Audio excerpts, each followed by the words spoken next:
All right, good evening, Speed Gaming 2. Welcome to the Final Fantasy Mystic Quest Randomizer Qualifier number 4. I am Big Daryl 1986, and I am joined here by Hebbings. Hebbings, how are you doing tonight? I'm doing great, Daryl, and thanks for having me on. Oh, yeah. Well, we gotta have somebody here who knows something about this. Just a little bit. Mean, I'm just here to talk and point out stupid things that happen on stream. We need the technical person here. I'm happy to fill that role. Oh, yeah. So, why don't we get that started here while our racers are getting ready to get going? And why don't you explain some of these flags for us? Of course. So, for this tournament, we are running brown-back shuffle seed. That means all of our chests, whether they be brown or red, have the possibility of being a red chest, which means a key item could be present in them. If they have no key item, they'll be changed to a brown chest, which has a consumable like a potion, seed, refresher, etc. We're also running prioritization on our NPCs and battlefields. That means that if you see a blue battlefield, because those rewards have been shuffled, or if you go to a shop vendor or a partner reward check, you will always be guaranteed a key item. So key items include weapons, armor, spells, and other key items that progress you through the story. For those not familiar with the randomizer, your progression is only gated by your coins or crests. So the only thing locking you from going to Windia is either the multi-key in the Mobius crest or the Sun coin.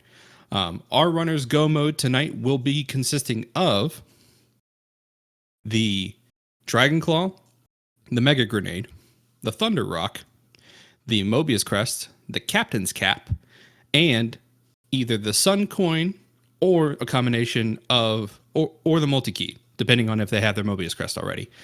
Their Sky coin will be rewarded to them after they defeat their final major dungeon boss. Mini bosses aren't included in this, so that means Ice Golem, Pazuzu, Skullorus Rex, and dual-headed Hydra. And it looks like we're already started now with Xenoman taking off. It looks like he's using the Mog Sprite tonight.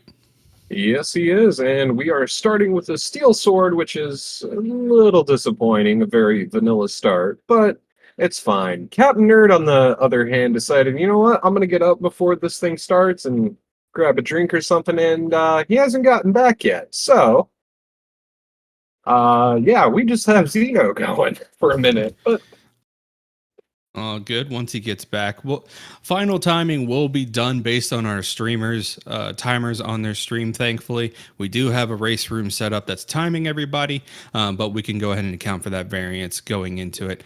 Looks like Xenoman's getting stumped a little bit by this first encounter. Now, what I want to explain to our viewers is we have an enemy attack shuffler up.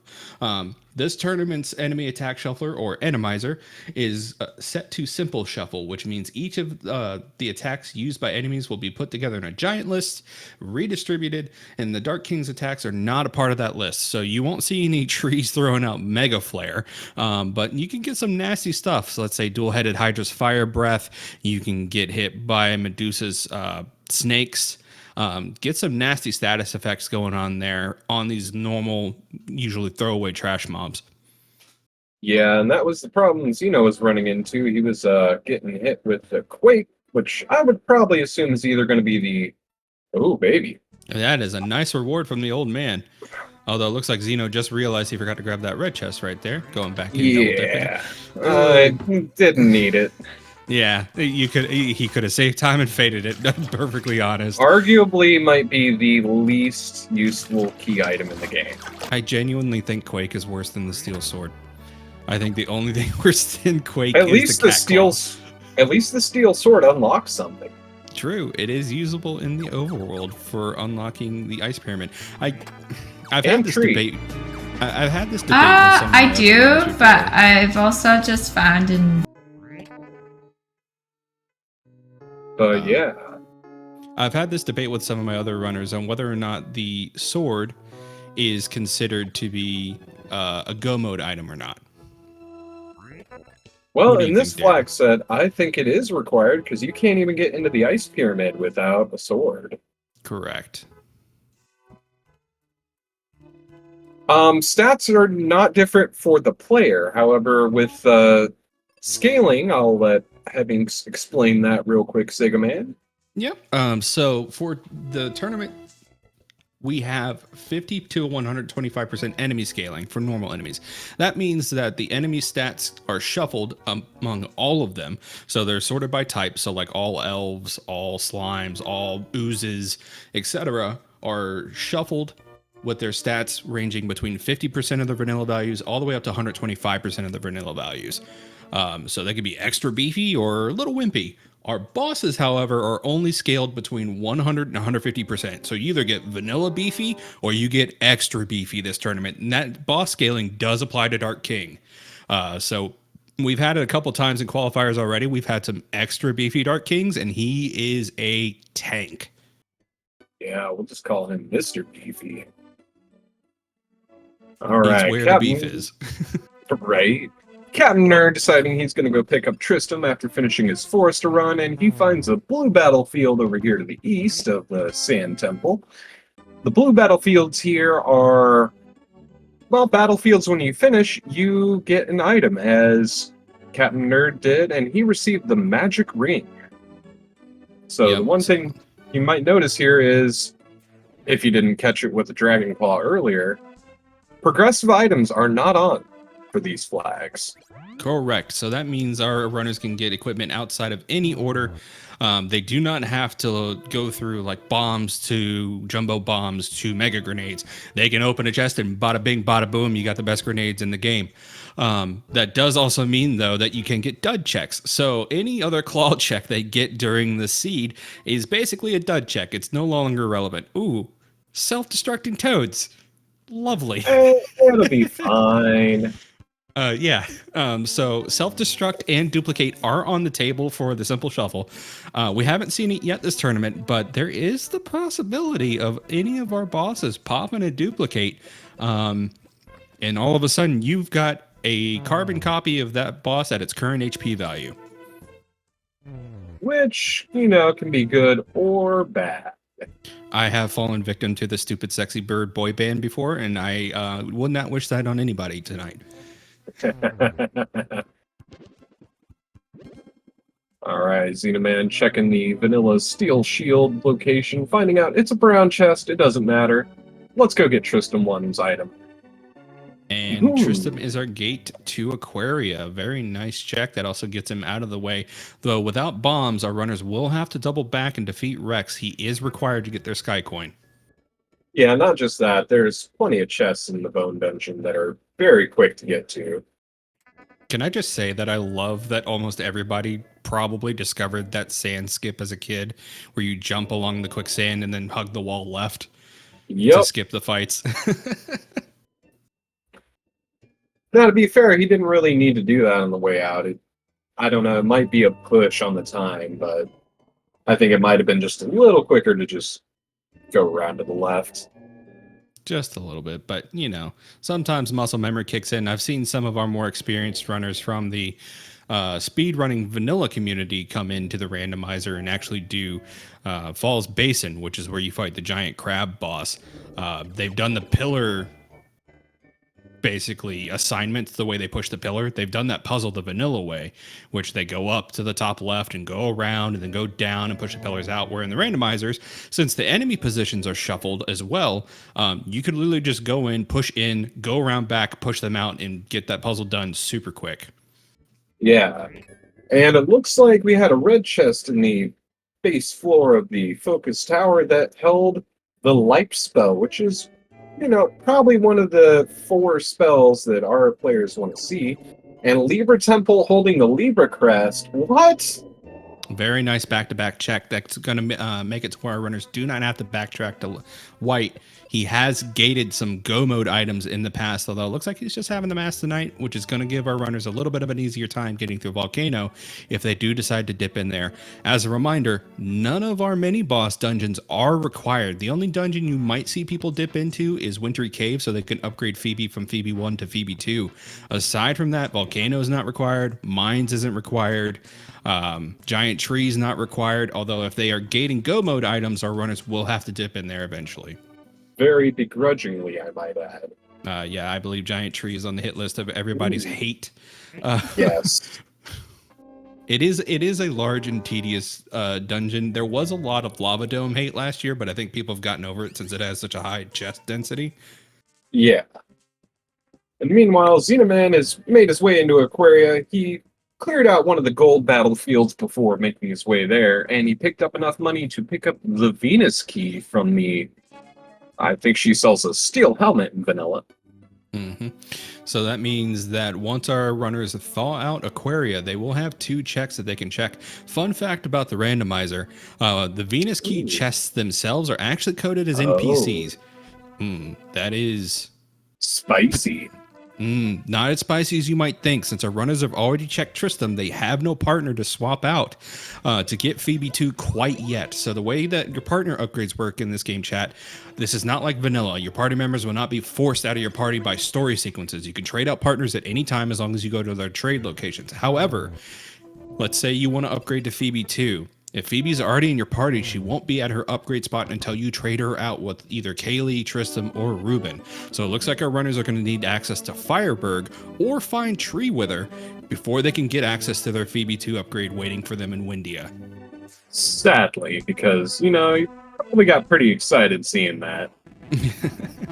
I have been juked by that before. Then I was like, wait, no, I don't have a way to swap her out. Alright, so we got a heal spell for that. So the fun thing is, Xenoman just got the Phoebe check, but he didn't go check to see if there were any other red chests on that first floor of the Wintry Cave. So potentially he might be doubling back for something important.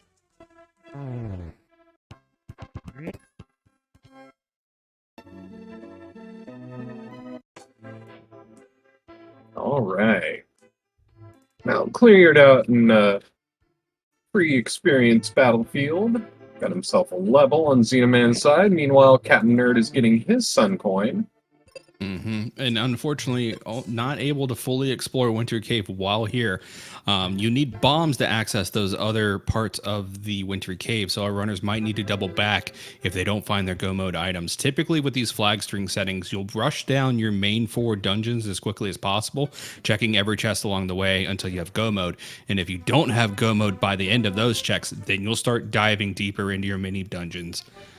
Rope Bridge, though, is a free check here. Xenoman taking the free 2 chests here. Going to be checking these. Unfortunately, we don't get to see Ruben get bullied by a mummy. But, you know. I don't see how that happened in vanilla, but you know what? Okay, story. My boy gets done dirty by some jobber mummy who has no business putting him down like that. No business. And it looks like Xenoman might not remember either doing his due diligence and getting his checks done, or forgetting that he needs to trade out Phoebe to get Phoebe 2. I think he might be doing due diligence here, but he got a Venus shield, which is a pretty nice pickup this early in the race. That is going to grant him immunity from paralysis, which is a nasty status ailment I would not want to get hit with. The only one that's worse, in my opinion, is confusion. Oh, yeah. Oh, there's bombs. Immediately making the trip here totally worth it. He can now double back and kill Rex. He can go explore Wintry Cave. He has everything he needs to actually do Ice Pyramid if he so desires. So, yeah.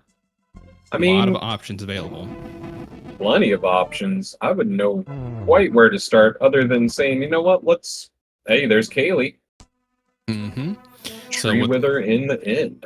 With this routing and you know, being a runner in this tournament personally, my thought process right now would direct me to go check Kaylee 1, get Phoebe out of my party, and then either double back and grab Phoebe 2 and start clearing house, or knock out Rex really quick. Although clearing house with Phoebe would be better, just because he would have a partner at that point.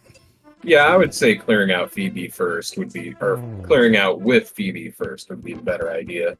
Then grab Kaylee on your way out, and then, you know, Windia, then back up to Aquaria, do some Ice Pyramid Wintry Cave shenanigans. Yeah, although if Ben has Flare, you could go in solo. Oh, yeah. In the Bone Dungeon and just clear that bad boy out. Yeah, White as well.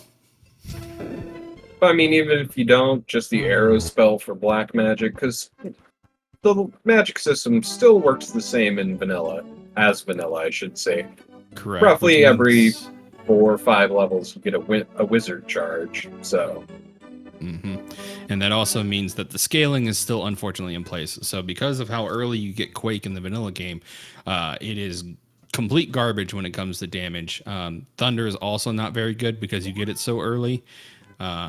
Honestly, your best spells in the game offensively to use are going to be White, Meteor, Flare, and Arrow. Everything else is just kind of a dud check. Yeah. White Magic's probably infinitely useful, although Life is the creme de la creme, with Exit also being the best spell in the game. oh yeah. Well, there's our first womp womp check.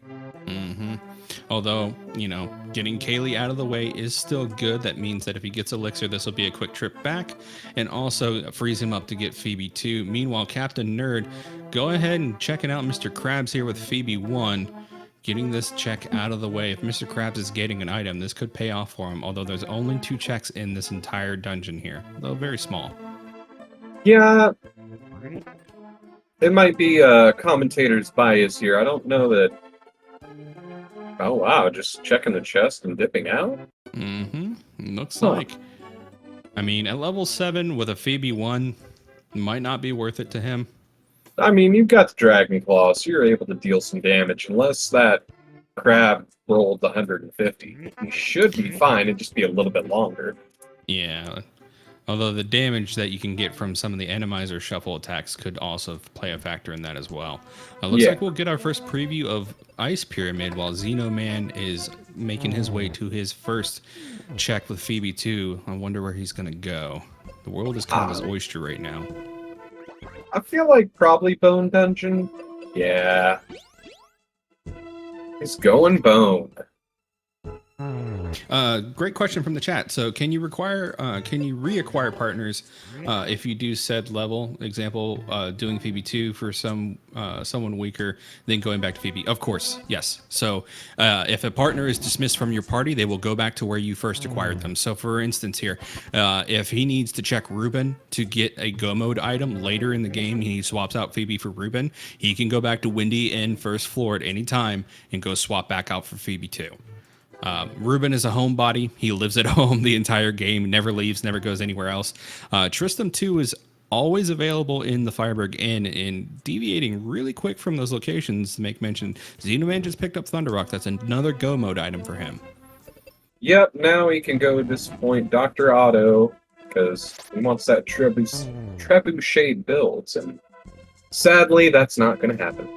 And look, every time I go to Auto, I demand he get me my Mario Kart Rainbow Road built ASAP, and he never fails to deliver. I don't know if thinking it as Mario Kart Rainbow Road's a great idea, because thinking about it, you go across there with Ruben, he's probably going to fall off. I mean, that just means you're going to win and not Ruben. Man. Nope. So, gonna see some really quick action out of Xenoman here at Rex. Fun fact, the instant kill qualifiers for life in this game are tied to 2 factors. If an enemy is coded as a boss or an enemy, and if it is coded as an enemy, is your level higher than said enemy? Rex here is level 8. So any other party member besides Tristram 1 can just cast life on him and kill him instantly. Xenoman opting for auto on Phoebe here for safety, I think basically because he is a newer runner to the scene here, leaving Phoebe on auto just to kind of take care of the situations. Although if he popped her into manual and had her cast life on Rex, literally a 1-turn fight. Yep. Of course, you might not know the life thing works for Rex here.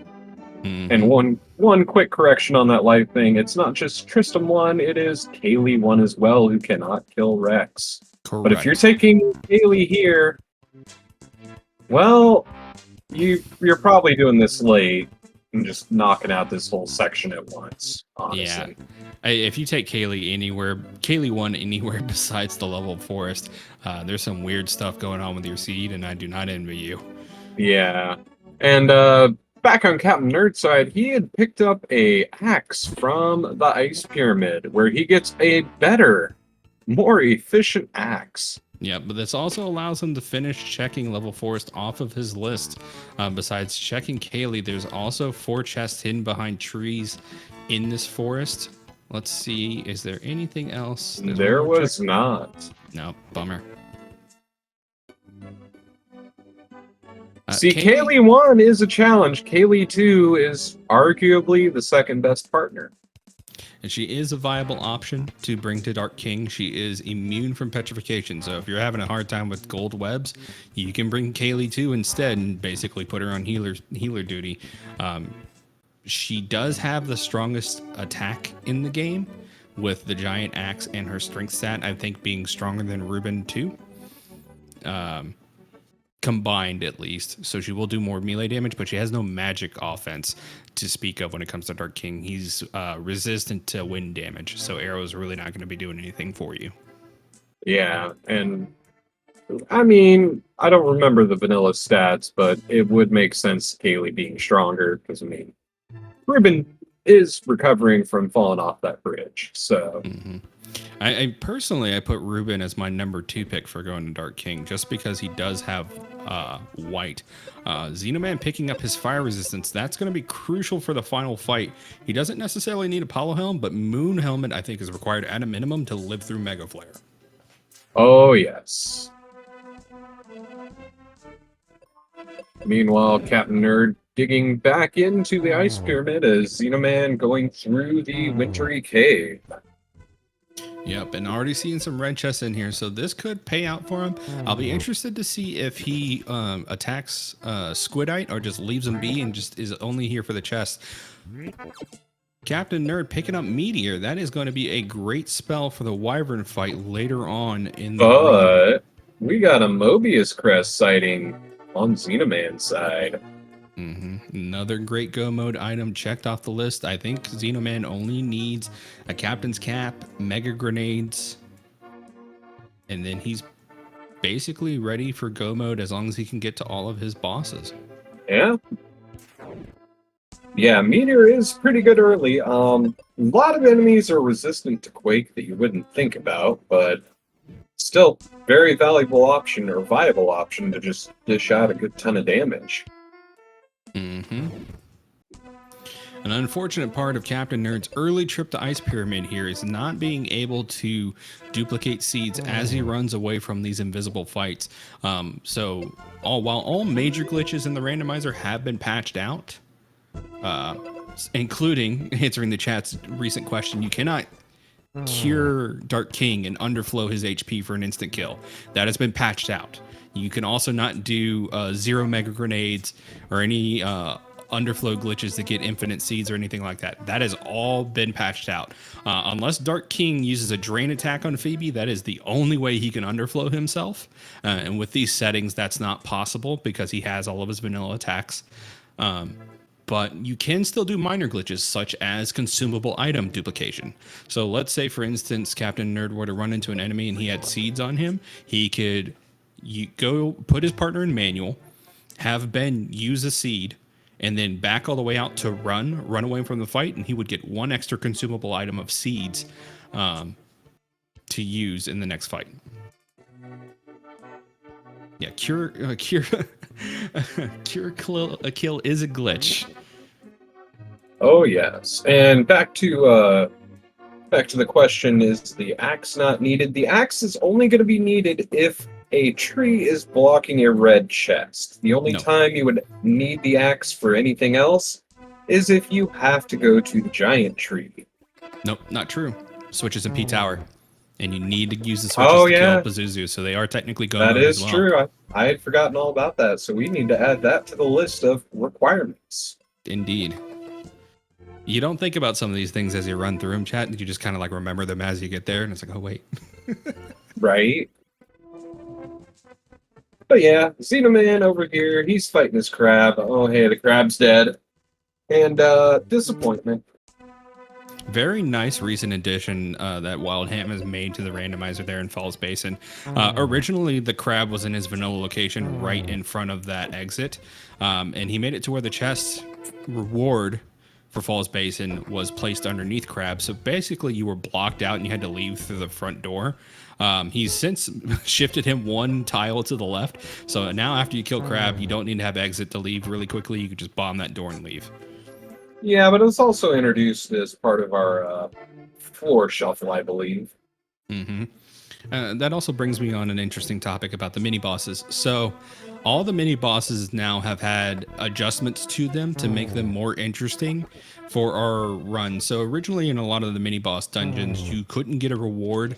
You could just go up and get the reward from the dungeon. So like for Doulahan on Mount Gale, you didn't have to fight Doulahan. You could just go up north of him and get the Apollo helmet and leave.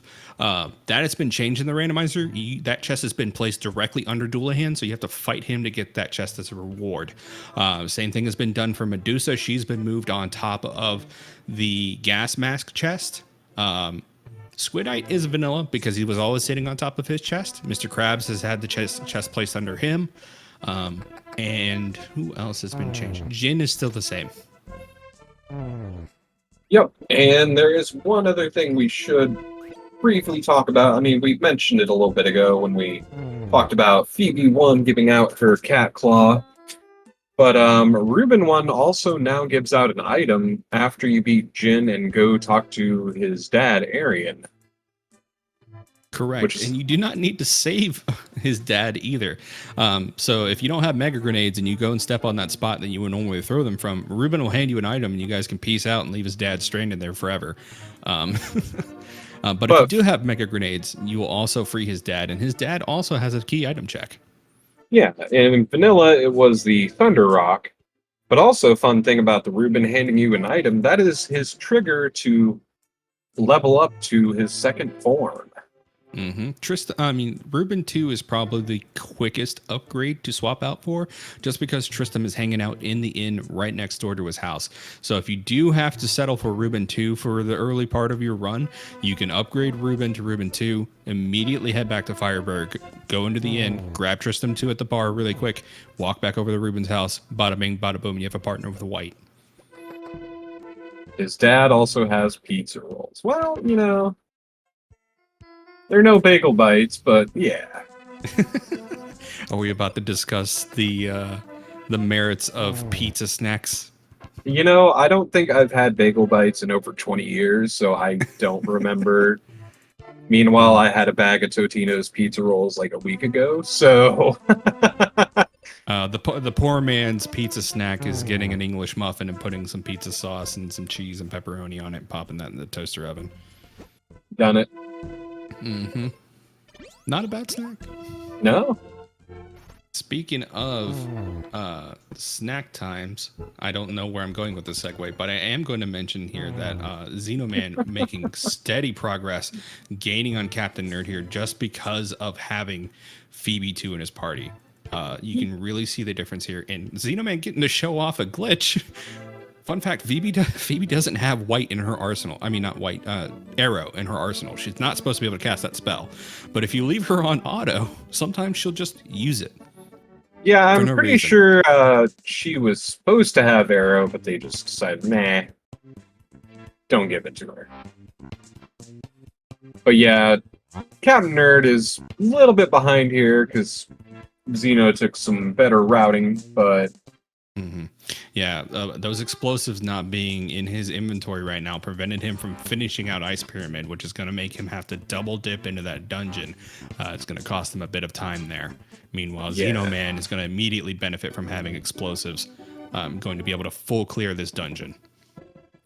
Yeah, which would be pretty nice.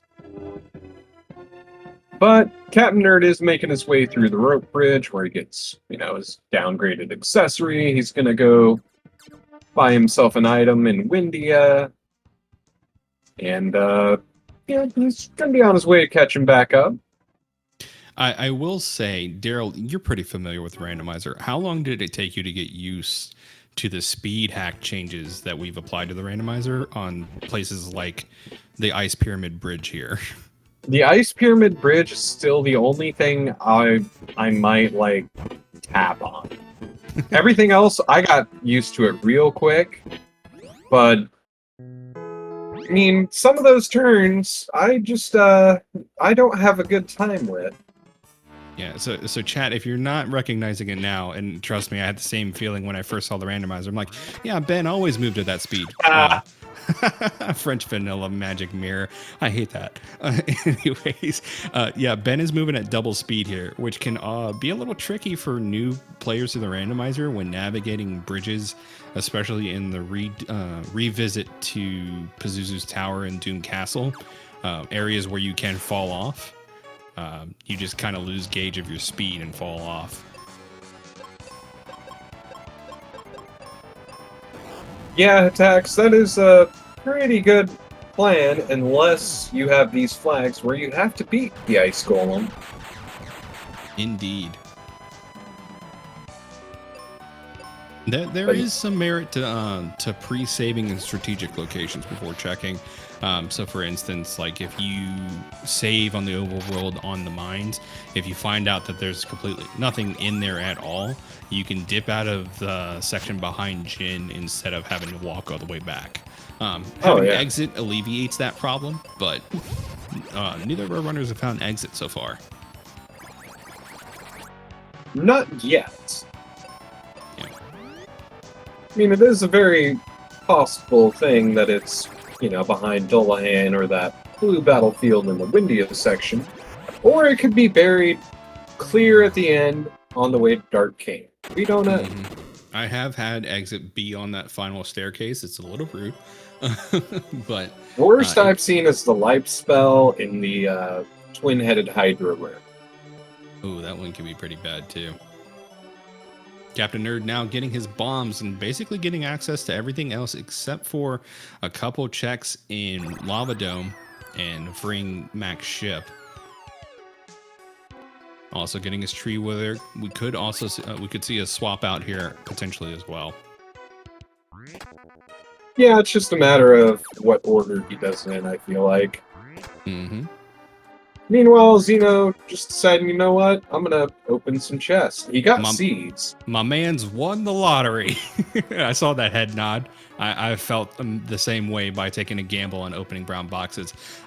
It's usually seen as a time lost to open brown boxes in these races just because they only give you consumables. But if you get lucky and get seeds, you can start duplicating them early and have yourself a resource of seeds that you normally wouldn't have until you get to a vendor location like Fireberg or Mac's ship. I think the only other seed vendor that's available is the old lady in Windia after you defeat Dullahan, and that's a time sink. So, unless you have to go there anyway, but I mean, if you have to go there anyway, you're having a bad time. Mm-hmm. Which, Captain hey, Nerd, by the way, yeah, Captain Nerd braving Pazuzu's Tower with Phoebe 1. Hopefully, I think trying to test his luck here and see if he can get some goodies from floors. Before taking on the final boss. Also, we'll have a chance to set up switches if he could get past these encounters. These are basically endgame encounters at this point, and Phoebe 1 might not have the juice to get him through them. Xenoman now getting his giant's axe and dipping out. Yep, he checked the area earlier when he got Kaylee, so he knew. And chat saying that Norma must be saved. Probably won't see that anymore during the tournament. She is a time loss of about 5 seconds, and that's just 5 seconds too long, chat. I'm sorry. Poor girl is just going to be hanging out there anyways for the end of time. Yeah. Until she decides to go home. All right, Xeno deciding he's going to check out a live forest. I don't remember there being anything good here, but I don't believe Nerd had Mobius Crest though, so that Mobius Crest check can hold something there. Just not this time. No, I don't remember if he checked the Libra Crest check either. He did. It was just a brown box. Unfortunate, but it is in due diligence for these runners. Again, since brown boxes are shuffled, those red chests can be anywhere, including those Crest Warp rooms. Oh yeah, I've seen that happen a few times. Mm-hmm. The only crest they don't have right now is Gemini Crest. That check would be over on the far right over there. Xenoman doing a good job of peeking that chest up top, though. Captain Nerd picks up his Aegis Shield. That is a great pickup and a nice reward for coming here early. It is indeed a very nice one, and Xeno taking a little bit of a shortcut there.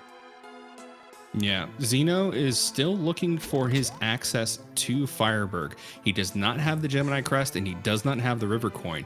So looks like he's taking his chances here in Giant Tree since there is a good amount of chest density here. So long as he can get through it quickly, this could potentially be where the River Coin or the Gemini Crest is housed. Yeah, and for those who played the vanilla game, you might notice that when I had mentioned he had taken a little bit of a shortcut, that was to brag a little bit about our frustrating dungeons tweak flag. So what that flag does is make it to where things like Giant Tree here are not so filled with mushrooms. You might remember vanilla, it's wall-to-wall mushrooms as far as the eye can see. We've cut down on the density of that. Ice Pyramid, we've opened up the walls a little bit to make it a little easier to navigate. Great question from chat though. How does the switch mechanic actually work in Pazuzu's tower? How many do you have to flip to trap the Birdman? So the way that the switches work is every time you hit a switch on that floor, that locks off that floor. Switches are only located on floors 6, 4, and 2. So let's say, for instance, Pazuzu is on floor 3. You technically only have to hit the switches on floor 4 and floor 2 to trap him in place. If Pazuzu is on an even level floor, so let's say he rolls on floor 4 and you hit the switches on 4 and 6, even if you talk to him on 4, he will go up one floor to floor 5 and he'll be trapped there. I got a quick question. What about floor 6? Floor 6 is a weird exception where he can't go up anymore. He can't go up to floor 7. So if he's on floor 6 and you roll a God tier seed, which lets you do that, you only have to hit the switch one time and then you get to go fight your Birdman. But of course, in these flag sets, you might want to do a little bit more exploring. Make sure you aren't missing any red chests before that. Correct. Although killing the Birdman and then leaving and, going back down the tower to make your checks is also a viable option. Assuming you don't accidentally exit out, respawn all the enemies. That would be bad.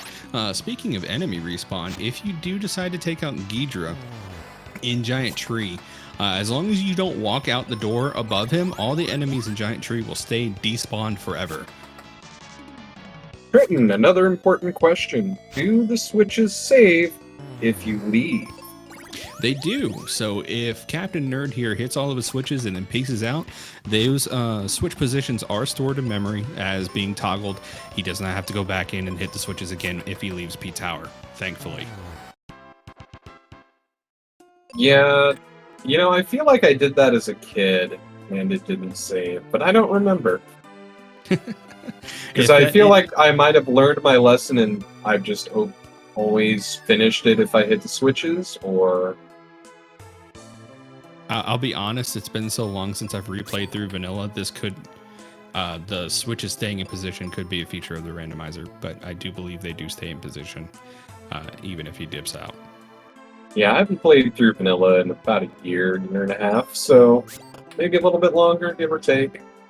Fun fact, chat, if you join the Discord and you're liking the speed hack you're seeing on our runners here, but you want to play through the vanilla game, you can apply the speed hack to the vanilla game. We have a patch for that available, so you can play through the original game with Ben moving at 2 times speed for some optimal movement, probably cutting your time in half. Also, I think we got our first red chest spotted in the tree, so this may or may not be worth it.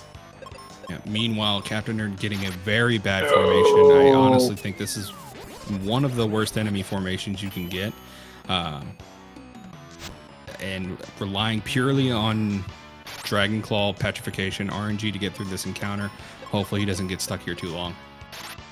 Yeah, meanwhile, Xenoman forgetting that the gray oozes, or black oozes rather, are one of 2 regular enemies that have reflect status on them. And just happen to cast white with feet.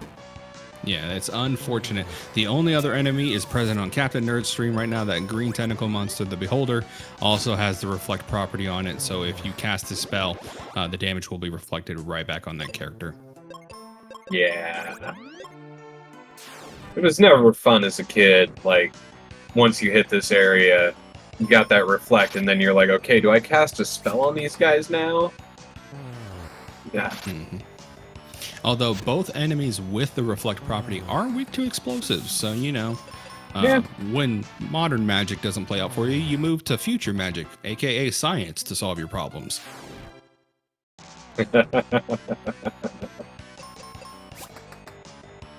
But yeah, oh, Captain Nerd is Very lucky pulling on this it damage out. roll. Yeah, very lucky on those damage rolls. I think if those enemies had rolled any other higher level attacks, this would be very nasty. But thankfully, Beholder is rolling some pretty weak attacks in their enemy sets. Oh wow, he's taken on the second group as well. Man. I think my man just wants to finish getting his switches done before he leaves and comes back.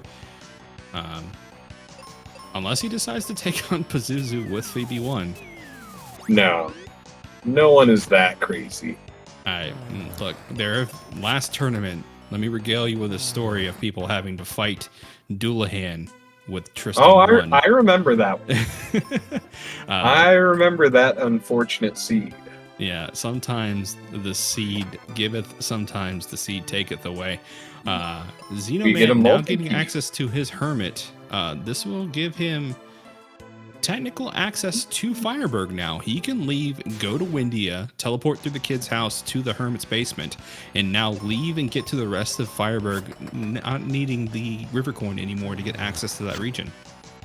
Meanwhile, Captain Nerd finding his Blizzard spell, which is maybe the second most disappointing black magic spell in the game. It and fire might be tied for the second most. Yep, and Captain Nerd, now that he has made his checks and hit his switches, is now dipping out, potentially going to go now trade up for Phoebe 2. Meanwhile, Xenoman gets his white spell. Let's see if he takes on Ghidra. I don't think he will, though. I believe the meteor chest was a brown chest, so there's no real point. Yeah, there's no real point to fight him at this point then. We'll see here. Oh, never mind. I thought he was going to check it again. But yeah, that meteor chest is now gated behind defeating Ghidra. So you have to go all the way to the top of Giant Tree and then back down to floor 2 and into that room to get access to the meteor chest. That door will be closed until you defeat Ghidra.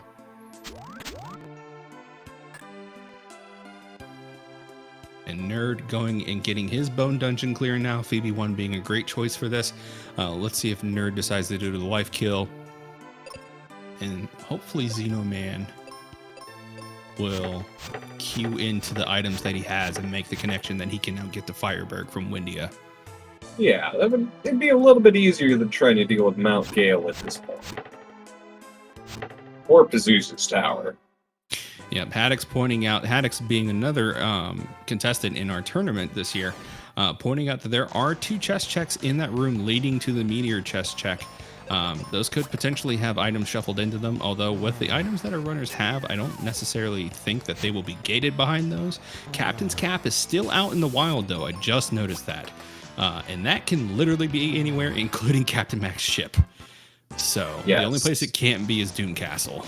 It is the wild card of our Go Mode items.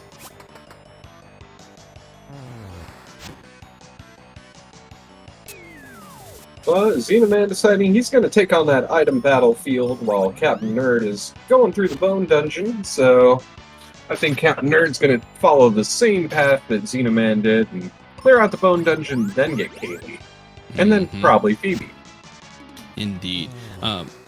Really nice feature of having Phoebe in the Windia area early, as opposed to having to go through here with Kaylee too. A lot of enemies here are weak to the shoot element, including Pazuzu. So even when Pazuzu has his Psy Shield up, you still have a great damage option with just getting an attack off on Pazuzu using Phoebe's bow. And if it crits, it'll do like 1,600 damage. Oh, yeah.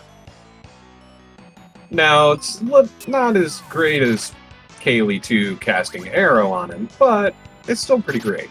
Yeah, and then if you're going for spell power, Phoebe's white out damages even the Arrow weakness. Yeah. Alright, Xenoman having some trouble with the Grey Oozes because he's keeping Phoebe on auto. Yeah, I didn't want to speak it into existence. I was going to say there's another formation he can give this battleground that's not so fun since he only has level 1 explosives, and it's this one right here. Yeah, the problem he's really having is he's keeping Phoebe on auto. Mm-hmm. And there's Kaylee 2 access, which is also another check. Mm-hmm. He could also dip into Mount Gale here and check the 3 chests available there, those being 2 on the way to Doulahan and then 1 underneath Doulahan. Instead, opting to get some XP here, playing it safe. We've all seen now in the first 3 qualifiers just how unforgiving Dark King has been. So getting a little extra XP for safety might work out in the long run for them. Yeah, sometimes you have a bad time. Mm-hmm. I think I've said it before, but I'll say it again. The bare minimum, like the absolute lowest safety minimum you could go into Dark King is level 16. That'll get you through a Mega White attack. Everything else, maybe not so much, but you'll at least live through Mega White. Past that, you'll need to be like level 21 to live through Spider Kids, and I think level 24 to live through Laser. All the other attacks are just going to mess you up regardless. They're not going to instant kill you, but webs can be a bad time if you don't have all tier 3 equipment. Yeah. If you don't have confusion protection from the Cupid Locket, you're going to have a bad time with Silver Web. If you don't have the Aegis Shield and the Petrification, you're going to have a real bad time with Golden Webs. Because it never fails, whenever he decides, you don't have an Aegis Shield, I'm going to cast Golden Web on Benjamin. The very next turn, he gets off first, and he does it again on Phoebe. Mm-hmm. And we'll talk more about the complexities of taking on Vanilla Dark King when we get there. He is a time and a half, chat. If you have not fought him normally since, time immemorial because he knew about the cure glitch, he is not a fun time. He has a lot of nasty moves in his arsenal, and he does a lot of damage. Oh yeah, it is interesting to say the least. But then again, I honestly didn't know about the cure glitch until a couple of years ago, and I still never used it. So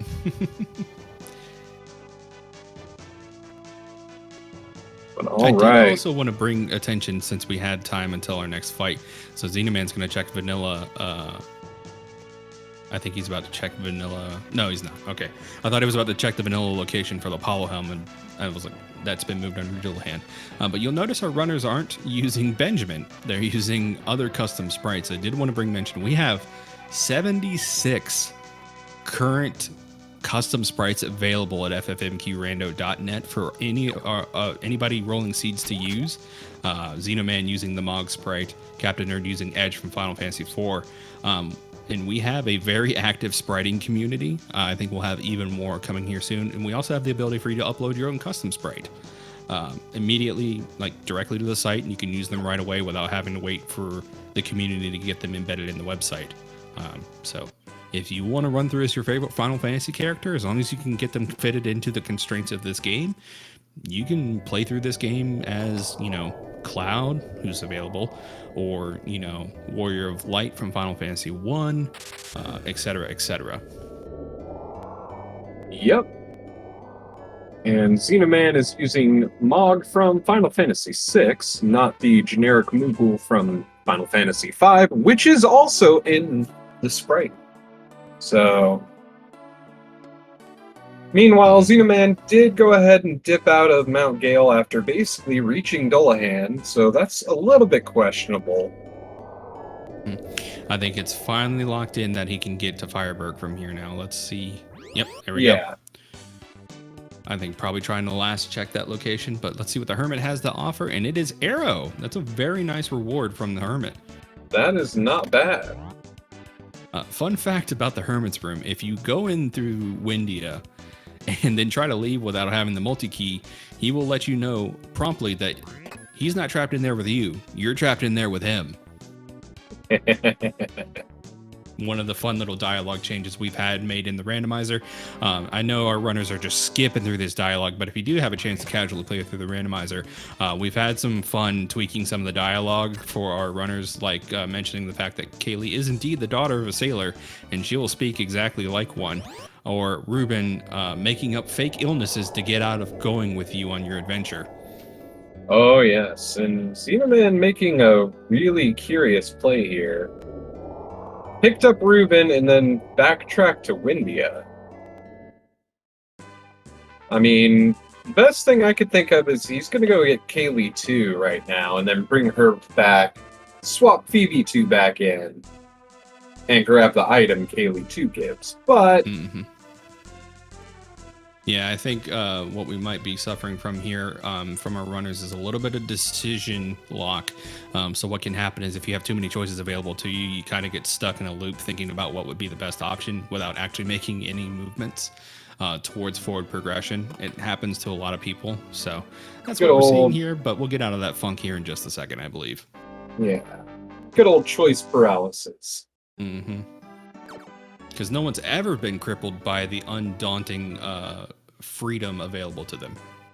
Not at all. But hey, we got, second best girl. So, I believe our tracker would have words with you about making calling Kaylee second best girl as opposed to the best Kaylee's girl. my favorite, but I mean, let's be honest. Phoebe 2 has the white spell. That kind Petrification of resistance. Yeah, I know. I argued the same thing. That was our tracker Giga popping on. But I'm a firm defender of Kaylee as well. She's always been my favorite one, but unfortunately that white spell tips the favor pretty hard. She do be a great backup option. And Kaylee was gaining our river coin, so Xenoman can now go in through the front door, but kind of making that check a moot point since he could get to Fireberg anyways, unfortunately. Yeah. So a bit of a time loss on finishing the Kaylee 2 check. She has been known in the past to gate go mode, though. She could have had mega grenades. So if Fireberg had not panned out for our runners here, Kaylee would probably be the next check here.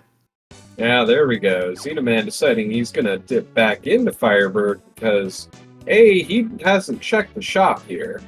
Cure, that is worth it. And the second thing is he may want to pick up Ruben again for the mine, but he's not. Or he could also run directly to Lava Dome and get lucky with mega grenades being in there. Viable option. Ooh, one off. Almost there. Yeah. Meanwhile, Captain Nerd also making his check into Giant Tree.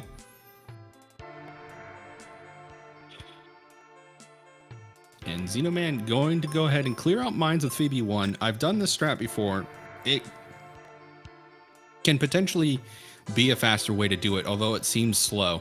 So basically what our runners would do here, clear out Jin with Phoebe 2. Just blow him away with magic. Then do Ruben, then go back, go grab Ruben, do his check, and then exit out if they have exit, or walk out if they don't. And then when they find mega grenades, if they still don't have go mode, go back and save Aaron. We'll see if they have to make 3 trips to mines. Hopefully they don't.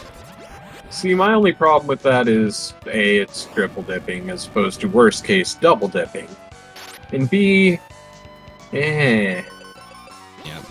You gotta worry about enemy placement too, because if they're in real nasty spots, like on the bridges, that's just gonna be a slow time going through there each and every time. Xenoman, I think, has forgotten that he's picked up the Meteor spell. That could have cleared out this fight by now. That'll do a cool 1,600 damage to Jin here, making this like a 2-turn fight. But still playing it safe rather than being sorry and having a wipe here, so I can respect that decision, and Jin goes down easy enough. And there's our Apollo. Yeah. So if our runners hadn't picked up the Moon Helmet already, Apollo is a great secondary pickup. Both helmets will give you fire resistance. Apollo just gives you a little bit of extra defense and evasion on top of that nice fire resistance juice. Oh, yeah.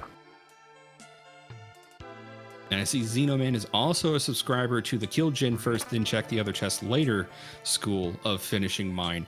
There's 2 schools. You either do your chest checks first and then go kill Jin, or you kill Jin and then check the other chests on your way out. I'm a believer of killing Jin second, but kind of 6 one way, half done the other. Oh, yeah.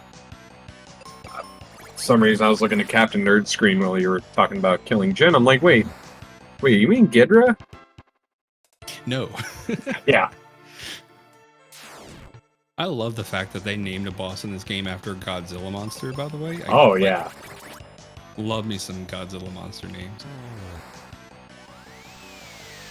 But also, I do want to point out on Xenoman's side, he did pick up the wake water, so he has access to a couple more checks now.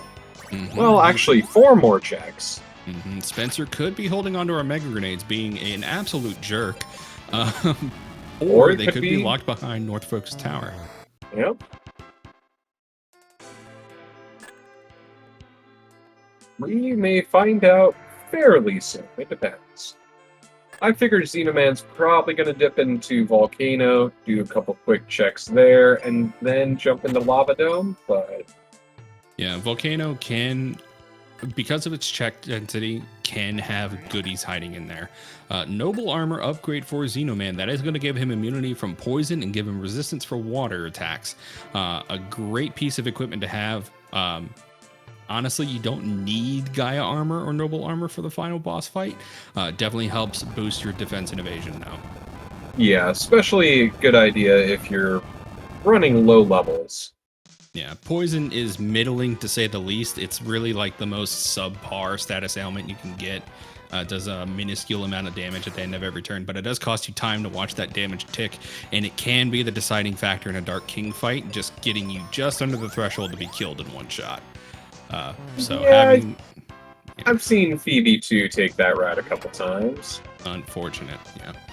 There's our last crest, the Gemini crest. So yeah, literally all Xenoman needs at this point is the Captain's Cap and to go finish off 2 bosses. And his mega grenades. Yeah. Meanwhile, Captain Nerd, gonna make light work of this pyramid revisit. Doesn't have to hit any of the switches on the way down now. Just can go straight to the bomb floor, drop down, and kill Golem. And be disappointed by the magic mirror waiting for him at the bottom. Yeah, I hate seeing that thing, especially at the bottom. I have had the magic mirror be behind the glass doors that you have to drop down on the way out to get. So it's literally like, kill Golem, awesome, made it through the entire dungeon. By the way, here's your magic mirror now. It's like, thanks, jerk. My favorite's still when Medusa sits on the gas mask. It's like, of all the items for you to sit on, it's vanilla gas mask. Thank you. Cool. Thanks, I didn't need to see boss or enemies anyway. The most dangerous enemy in the game, seconded only by Confused Ruben, is Confused Phoebe. And that is not nice to see. Ooh, Medusa loading up on the status ailments tonight. Keep in mind, this is technically an optional fight. It could have a good reward under her, but our runners could also be wasting time for a brown box check. That is the gamble you run with these seed settings tonight. Yeah, I think Xenoman might not have refilled his used to seed or stayed in an end because he hasn't been using any wizard magic, which is probably the optimal thing to do here. Price the GP. Using seeds is always going to be more efficient than staying at an inn. Inns cost 95 GP a visit, whereas seeds cost 50 GP a piece from the vendor. So unless you want to see that nice little cutscene and you have no other like inclinations to pick up seeds, you're good. Most runners will forego that and just drop some seeds and pop a couple life spells in the overworld. It's usually the best way to do it. Although kicking Phoebe into auto there might bite him. Potentially, we'll Does see. not. Bald Dusa putting up a good fight. And down goes Mrs. Clean.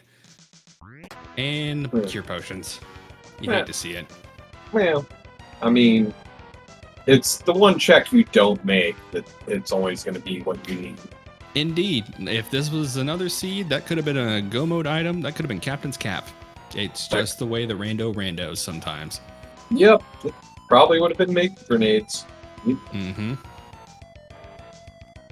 Which probably blocked the Captain's Cap in the Lava Dome, so...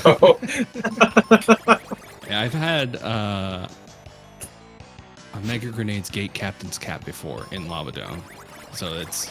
The scenario you pose is not unseen. Oh no. And Captain Nerd just melting a snowman. Making quick work of that. Making up some time on Xenoman here, and keeping Phoebe in manual as opposed to auto. but is opting to pick up Edge instead of just powering on through for the rest of the fight, which could cost him a little bit of time. Yeah, that's a little questionable to me, but Ben's there's so comfortable just taking dirt naps. The man's, practice, tried and true at it. we do not have an Edward from Final Fantasy IV in yet. When we get him in, then we can talk about Ben being comfy, taking naps. The best Edward is a dead Edward. There's no other Edward. It's always dead. Yeah. I know one of our most prominent spiders. He's got a lot of credits to his name. Control XZ. He has been on a mission to get just about every Final Fantasy character he can try to fit within our constraints of Mystic Quest into the game. He's done a great job getting in like Final Fantasy VII characters, Final Fantasy VI characters. Gig has also done a great job of getting all those characters in. So amazing work by our spriters. Hopefully we can find a way around those limitations and get more like natural looking sprites into the game at some point, but I don't really see that happening because of the constraints. Yeah. Yeah, no, I brought a Control XZ over from the Beyond Chaos Final Fantasy VI randomizer community, where he also has done a ton of sprites. Go figure. Yeah, and I think one of my favorite features is that Ham is baked into the randomizer is the credits have been adjusted. So not only does he include himself in the randomizer test team and dev team into the final credits, he's now added that if you use a custom sprite provided by the community, that spriter will be mentioned in the credits. So if you're curious about who's made your favorite sprite for the game, beat the game, run to the end credits, and it will give credit to the spriter who made that sprite. Nice.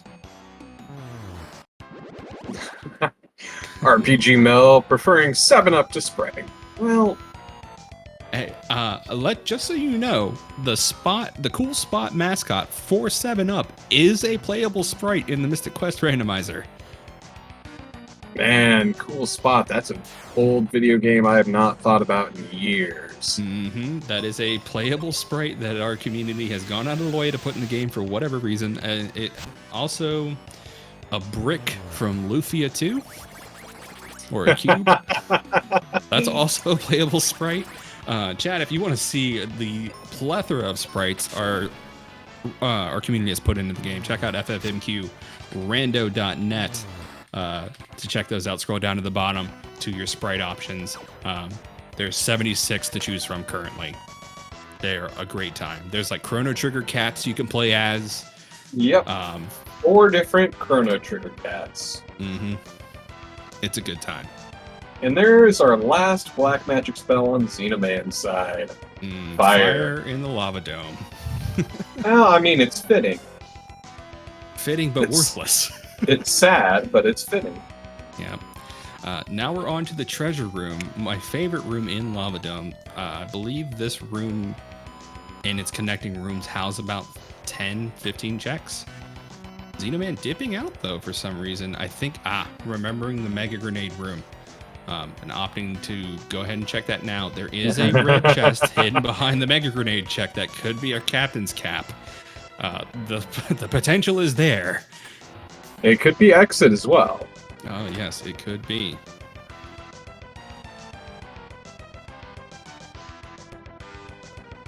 All right. Thunder not being a great reward for doubling back like that, but the check did need to be made.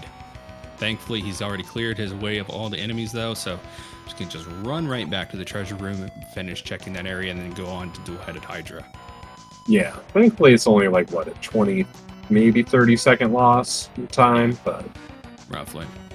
Meanwhile, Captain Nerd picking up his Mobius Crest from the Winter Cave, now being able to move on.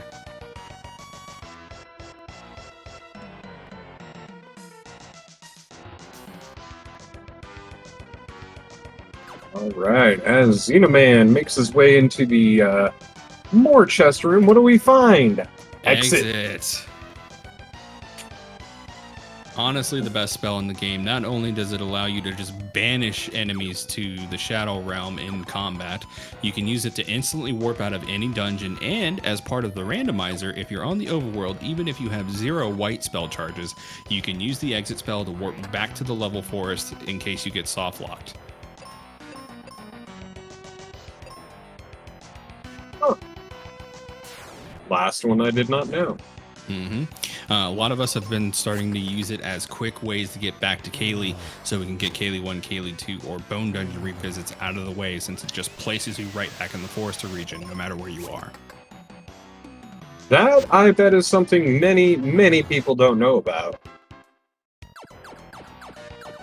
Xeno not checking that bottom right chest. Hopefully there was nothing in there. As he makes his way up to Hydra. No wizard spells on Ben yet. Let's see if he refills both of them. Yeah, I gotta assume he does. Not topping up HP though. If Hydra rolls pretty nasty, we could be stuck here for a little bit. But let's see how this plays out. Still keeping Phoebe on auto just for safety. Hydra does have a nasty move set that he can roll into. Recently, he's been rolling very vanilla, and vanilla is not a nice move set to roll. A lot of breath attacks, a lot of high damage attacks, a lot of status ailments that he can roll. Petrification Breath is on the list, and Phoebe does not have protection against that. Ooh. And neither does Xenoman. He has not gotten his Aegis Shield from P Tower yet. So, a Petrification Breath and a high damage roll could put him down and have him restart this fight.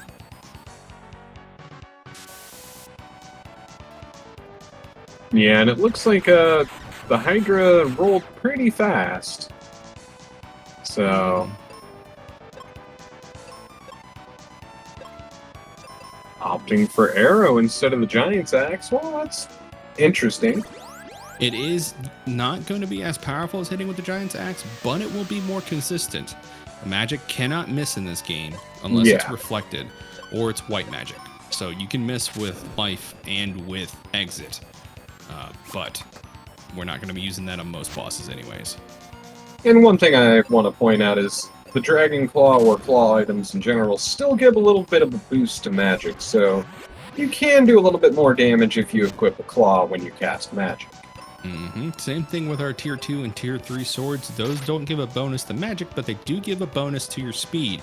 So if you were just barely being outsped here, the nasty situation to be in, let's hope Xenoman doesn't die to this. Oof. Nope. That is unfortunately the scenario. You got scrunched. Yep. That can happen here. But if you're looking to edge out an enemy in speed, equipping a sword before you take your turn could make the difference.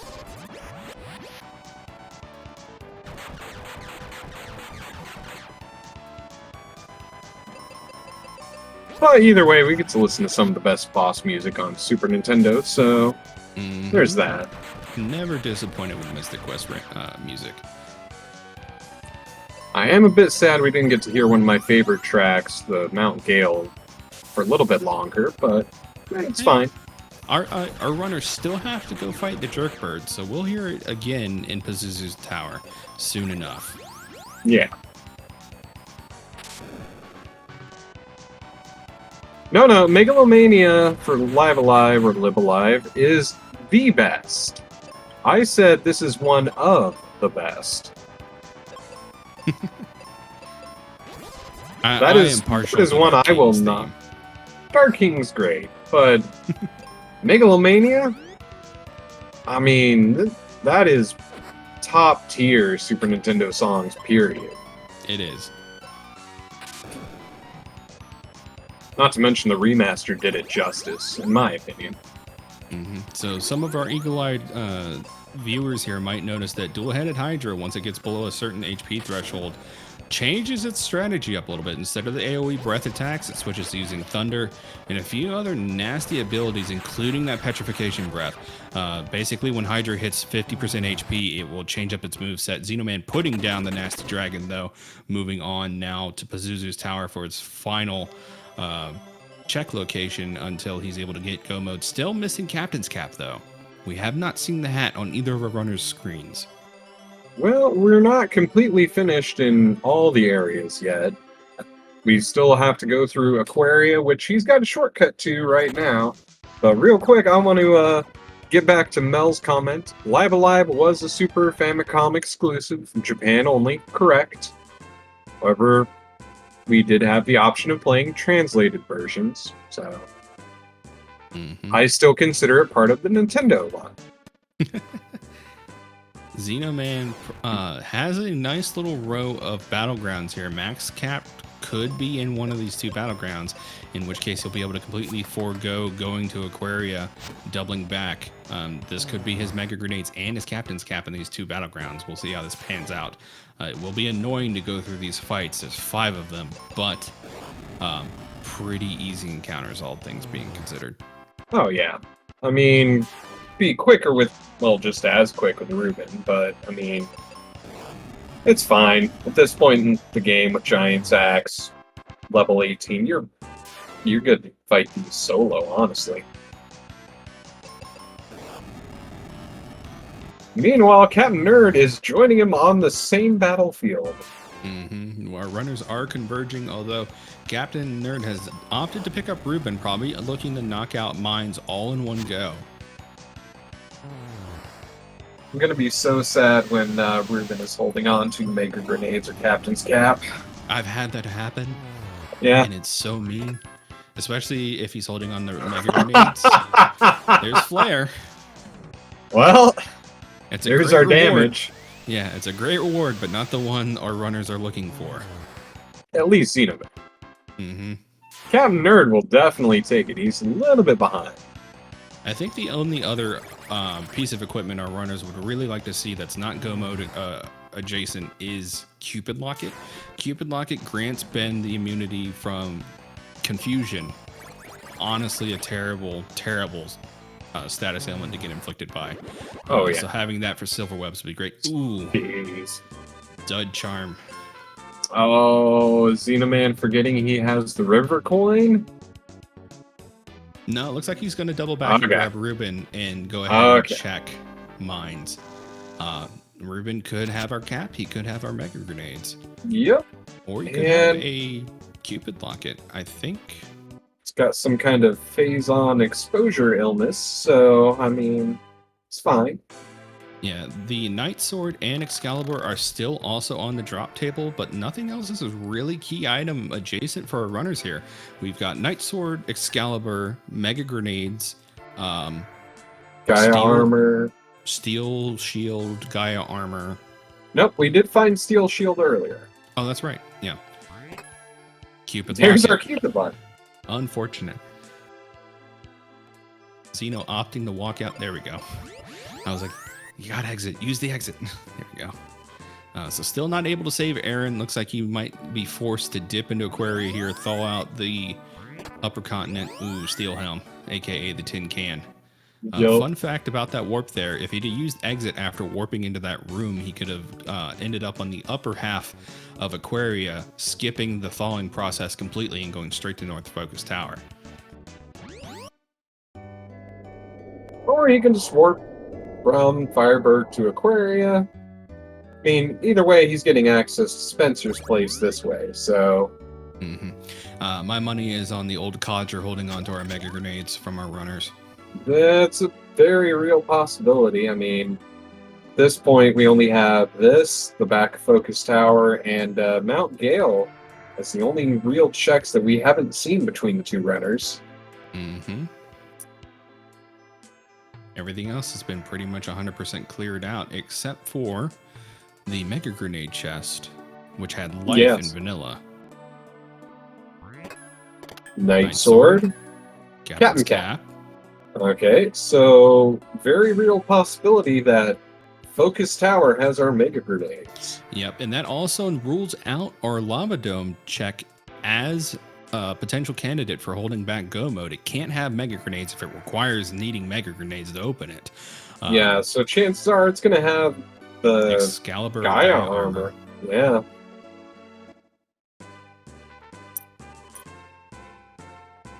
So let's see. Haddock's got a great question in chat here, asking if you use the glitch, does it lock you out on the map?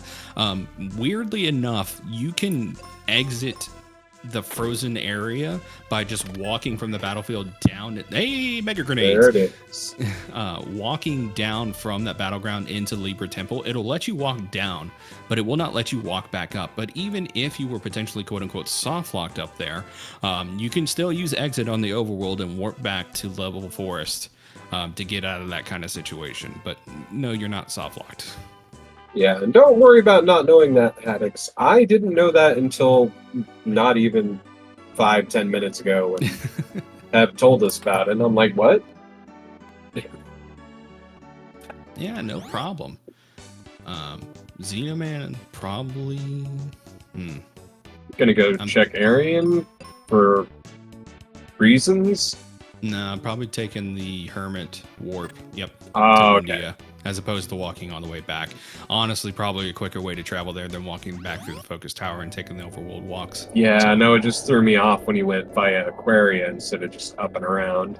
And this will also let him get Phoebe too really quickly. He's just gonna go straight to Spencer's place. Go ahead and free max ship while he's here. That way you can just grab Phoebe and go back up to Pazuzu's tower. No need to check the Mobius check unless you really, really want Excalibur or Gaia armor. Looks like he's... Ooh. This is spicy. Gonna go ahead and take on P Tower with Ruben 1. That is spicy. That is a choice. We'll see if he remembers after his first encounter here with the Beholders. Yeah, I think he might. Yep, there it is. Yep, Look at his face. Ah, crap. The remember rub. We've all done it, chat. Nothing to be ashamed of. I may or may not have forgotten to completely go back to Bone Dungeon after getting bombs myself in another run. You get short-term memory loss when you run these randomizers. I don't know what happens, but you just forget that things exist or that you've done things. Combination of that and just seed bleed. Oh yeah, no, I've done it. I've done it. Great puns being dropped in chat. God. Yeah, here's the X. No, there it is. Okay. Let's get Phoebe 2 and do this for real. For real now. With feeling. I'm glad to see Mount Gale is not on the requirement list for our runners to run. So thinking back, though, trying to think what was required. Mines wasn't required, I don't think. There wasn't anything in there that our runners needed. Nope. We got the Dragon Claw super early. Volcano wasn't needed at all, I don't think. Multi-key was required. Well, no. It was in the back of it was in the lock chest in the back of Focus Tower. Oh, it's Venus Key. Venus Key. Yeah, Venus Key was required. Multi-key wasn't required, but it did give runners quicker access to Fireberg. Yeah. If they made that decision. So you had to buy the Venus Key from the Aquaria shop girl. We started with the sword. That's fine. We found the Mobius crest pretty early. Spencer Captain had our Cap on the cap. Yeah. I would say that Ruben, while not being a required check, is a great check to have done just for Cupid Locket. Like, it can't be stated enough how nice it is to not be locked out of a turn because silver webs. Silver webs are very nasty. Oh, thank God. I was literally just thinking, like, what if he comes by that red chest with the Aegis shielding and just skips it? Oh, whew. It was that. Yeah, not being kitted out, I would still grab red chests on my way. I would be looking for Gaia armor or the Aegis shield. Aegis shield especially. Gold webs are nothing to sneeze at, and they've killed many a run. So having petrification immunity is kind of key, especially for these seeds. Oh, yeah. And by the way, X10 Power is joining us, telling us it was a wild seed. So, Future Man telling us the future. Yep. And since the future man has visited us from the future, I did want to go ahead and mention that there is a 10-minute delay on our restream here for tonight. We have already had some other qualifiers finish. In first place so far, we have F. Coughlin finishing with a 1 hour, 7 minutes, 57 seconds. Highest Spirits is finished in second with 1 hour, 10 minutes, 7 seconds. Sir Link-A-Lot in third with 1 hour, 10 minutes, and 59 seconds. Less than a minute difference between second and third. And X10 Power coming in at fourth place with 1 hour, 23 minutes, 37 seconds. So here's the joke. Right before the race started, we were trying to figure out which racers to feature on tonight's race stream. I jokingly said, let's feature High Spirits and F. Coughlin. No, High Spirits just wanted to chill and just get second place. Hey, I see how it is. Here in chat praising the fun item placement, so thankfully I didn't roll something truly abhorrent for them to run tonight. This time. This time. RNG could still get us. We have a whole tournament ahead of us. Oh, yeah.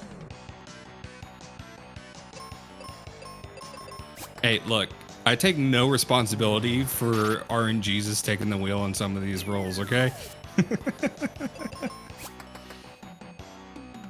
It's just how it is sometimes. I've had to run through my fair share of nasty seeds, so I gotta share the love. It's just how it is. So, after this qualifier chat, we will not have another race until the tournament proper starts. And let me go ahead and get that schedule for y'all right now. So, the tournament proper will be starting on September 2nd. We'll have our round 16 brackets starting on that date. The bracket reveal will be on September 1st. And then we start the tournament proper September 2nd, going all the way to September 25th for our grand finals. So stay tuned to Speedgaming Live for the rest of the tournament. This is just the qualifiers. This is the beginning. This is where everybody gets seeded and gets their first round matchups, and we go from there.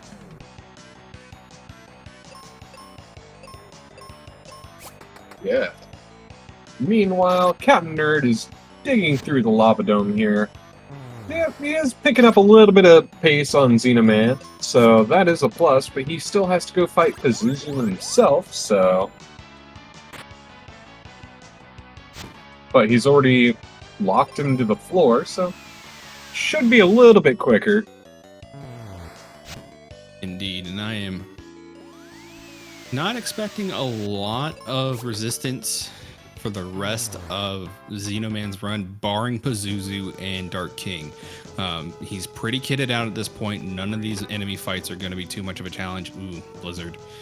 We remember that from Captain Nerd's run through here, but I think he was hoping for Gaia armor, not getting rewarded for that. All of Mac's ship is a potential candidate for Gaia armor, by the way, and Excalibur, so it could still be there. And I think Xenoman... If it's not the one in the vanilla life chest. So. I think Xenoman might have lost sight of our Jerkbird. I was not paying attention. It is on an odd number floor from the looks of it. Okay, so he could be on floor 5. Honestly, floor 5 is my least favorite floor to have him on. Yeah. Oh, the Beholders. High Spirits bemoaning the Beholders, I believe. Oh, yeah, floor 5. Jerkbird. That is the worst position that you can get Pazuzu in, if I remember correctly. Xenoman also making another bold play here, not going in topped off. Ooh. Getting critted by a pile driver off the start. You'd hate to see it, but at least he had Phoebe on auto to be able to still get off that flare hit.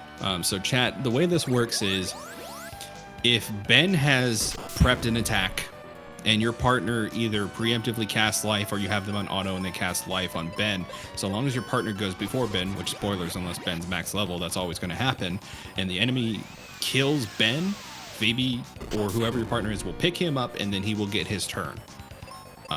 So unlike other Final Fantasy games, just because your party member dies doesn't mean they lose their turn. Thankful. Meanwhile, we have had a few more finishers. RPG Chick has finished in 5th place at a time of 1 hour, 29 minutes, and 37 seconds.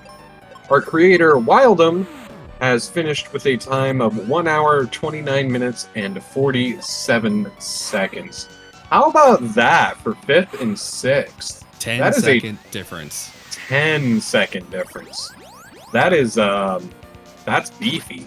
Yeah, and speaking of differences, less than 3 minute separation between first and second place is literally RNG taking place in that point.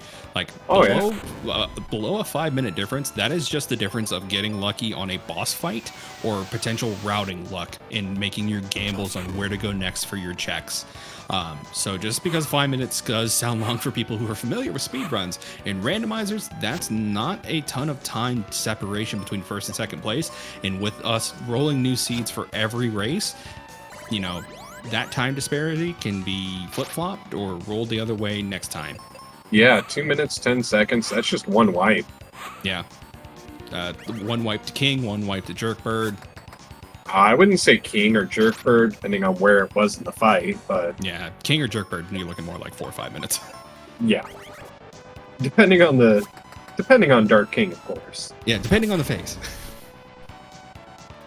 And we have a extra thick bird. We are getting the thickest thighs on this Jerkbird tonight. Dummy thick. Yeah, I think we rolled a 150 Jerkbird just now, going down after what, like 6 turns? That had to be. And maybe getting pile driver. I'm a little, yeah, there you go. Play it safe. Captain Nerd making his way up to Hydra. Still not out of the running for this race, though. Just because he's a little bit behind now doesn't mean that some RNG cannot come into his favor when it comes to the final boss fight or this Jerkbird fight. Captain Nerd making a safety save there just in case he's not kitted out properly to take on this Hydra. Ruben won. That might kneecap him a little bit. A little bit. Well, I mean, at least he has got fire resistance for that first couple phases of Flame Breath.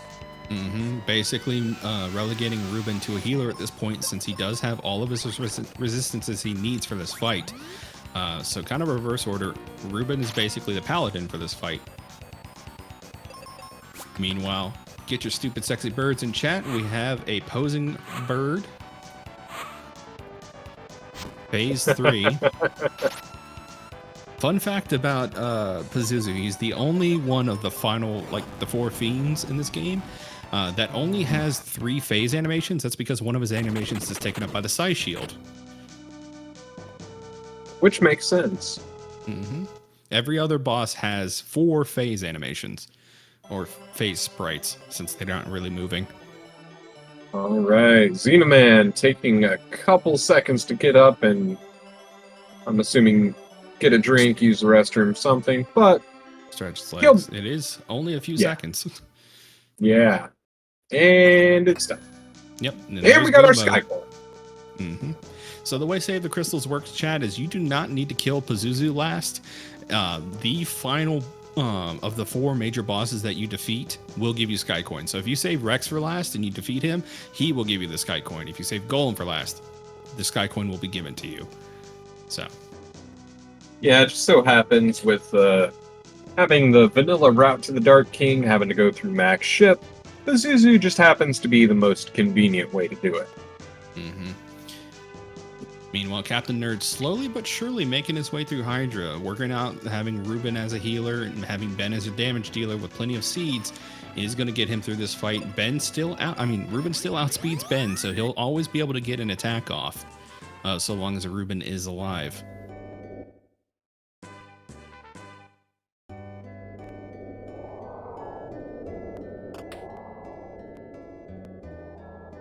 All right. Xenoman making his way over to the ship where we will begin the final stretch on his side. Let's see if there's any goodies on the way to Mac. There's like 3 chests that you can encounter before getting to Captain Mac.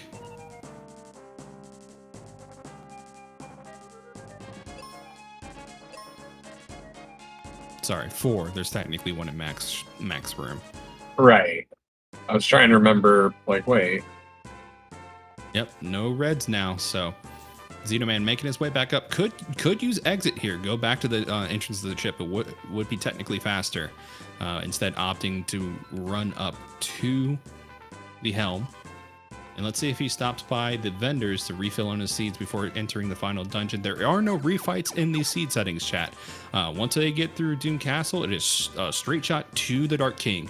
No need to go through the refight floors. No need to fight the second versions of the final four. Just staircase straight to the final end.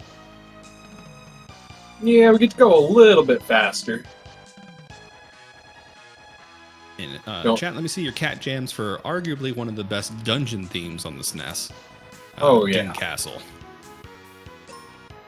Doom Castle is so great. When I was a kid, I remember the first time I played this, went down into the little area where you can get the arrow spell, heard this music and thought I'd done screwed up and just left right away. I think it's the da-da that really scares a lot of people when they're young. It's like, oh, that's intimidating. I had to be like 5 or 6 at the time. I actually, my first time playing Mystic Quest, I beat it before I learned how to read. Ha! It's that easy, chat. I love this game to death, but it is a beginner's RPG of all beginner's RPGs. But it does its job perfectly well. And there's mega grenades for Captain Nerd, so... Meanwhile, Xenoman walking up to the last boss. Everybody wish him some luck, give him some positive vibes. He's in for a ride. Good or bad, we will find out very soon. Yeah, even if this Dark King rolls 100% on all of his phases, this is still a fight. And when I say a fight, I mean a nasty fight. Yeah, he is running level 20, so he's gonna be taking some one-shots if he's unlucky. And so what I meant by that comment about rolling phases, you didn't mishear me, chat. Each one of the Dark King's phases rolls independently based on that variance you put in for enemy stats. So phase 1 rolls 1 through 150. Phase 2 rolls 1 through 150. So you can have a phase 1 100, but then have a phase 2 be 150. And then like a 125 phase 3. It all depends on RNG. Thankfully, the Dark King's attacks are all scripted to be the same damage values. So while you might have an extra beefy Dark King, you're never going to have one cranking out extra damage on you. So at least you have that stability. There is a small problem where the RNG might just stick to him critting every round. I have seen that. Yes, crits are the X factor in that statement, and the Dark King can crit on all of his moves, including spells. I've seen Mega Flare crit some poor unfortunate souls. It's not great. It does about like 12. It does about like 1400 damage. It just kills you. Oh, the crit loop is fixed. Okay. Wild M joining us. GG's on your race. Yeah, GG's the Wild Ham, our lovely creator of the randomizer. Because I remember when that crit loop was in there, I remember like, okay, what do I do to change this? Because it stuck even with retries. If you did the same actions, guess what? You still got the same outcomes. So you got to mess around with RNG just a little bit in that case. All right, having a decent time of it though. Already on phase 3. Warning for our arachnophobes in the chat. Sorry, Dark King is actually a giant spider. Is he though? I don't know. I like the Gilgamesh form, honestly. Yeah. Better. I'm wondering who they made first. If they made Gilgamesh or if they made Dark King first. I feel like this might have came out not long after 5 did in Japan, but I don't know now that you mention it. I need a fact checker from chat. Which one came out? Which one came out first? Final Fantasy V or Mystic Quest? This is why we have Google. Can I cut in for a moment? Yeah, go ahead. Pazuzu in Captain Nerd's side was on floor 3. I think he might have missed a switch. Ooh. I'm not entirely sure though. It's a good call out. I did notice that too, and I'm wondering what situation led to him being on floor 3. So Mystic Quest came out. Oh, literally 2 months before Final Fantasy V. Okay, so Dark King is the original six-armed boss. Wow. Yeah. Final Fantasy V in December 6, 1992, and Final Fantasy Mystic Quest October 5th, 1992. Mm-hmm. Xenoman showing some great luck here on this fight, by the way, by not getting any gold webs on Phoebe 2 so far. This might be a bit of commentator's curse, although I am speaking from the past. My man's is living in the future. So hopefully I don't jinx him, but... Chat bringing up that Ultros is the best 8-arm boss. You're not wrong. But, I mean... Dark King also has 8 arms in his spider form, so an argument could be said that Dark King fills both of those niches before Ultros and Gilgamesh. Dark King's also an octopus. Yeah, I was going to go with a Cthulhu type thing, but yeah, that works. I mean, you just break the exoskeleton on his spider legs, and all of a sudden he gets wiggly wormed on you. I love the detail in the sprite work. Can we take a second to appreciate the detail in the enemy sprites in this game with the color limitations it has? GG's Xenoman, by the way.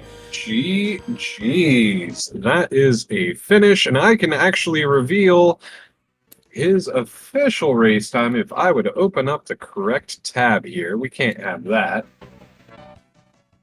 Xenoman finished 7th in our race with an official race time of 1 hour, 31 minutes, and 51 seconds. GG's. And with that, I can reveal that Czar has finished in 8th place with 1 hour, 33 minutes, and 55 seconds. And Fredian 3K finished 9th with a time of 1 hour, 35 minutes, and 19 seconds. So GG's to all of our runners. Xenoman, if you'd like to pop in for a post-race interview, you're more than welcome. If you got things to do, I understand it's Sunday night and some of us have to work tomorrow. Yeah. Some of us, like me, decided, you know what, I'm going to work extra time at work tomorrow, but I don't need to worry about it till 6 o'clock at night, so... Mm-hmm. But alright, looks like we do have Xenoman coming in to join us momentarily in the booth, so... let's get to talk to him shortly and ask him his thoughts on the run.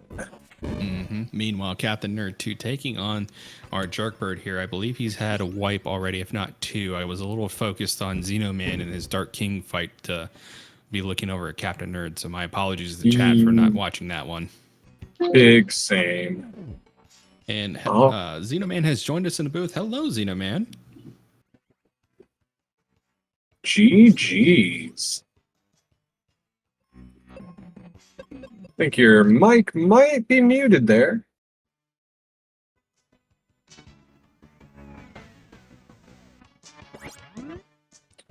While he gets that worked out, we'll go ahead and... Oof. Yeah, no. Captain Nerd's not having a good time with this fight. Jerkbird is being extra jerky. Well, I mean, who has a good time when they fight Suzu? Nobody, really. He's the only boss that actually has a mechanic you have to respect, which is another spell reflect. And if you don't get the timing right, you can throw yourself off on phases where he puts down the shield and puts it back up. Yep. Now, I will say, as a fun fact to our runners watching and anybody in the chat who's curious, you can never actually be outsped on a turn where he puts up his shield. He'll always be last on the turn where he puts up his reflect shield.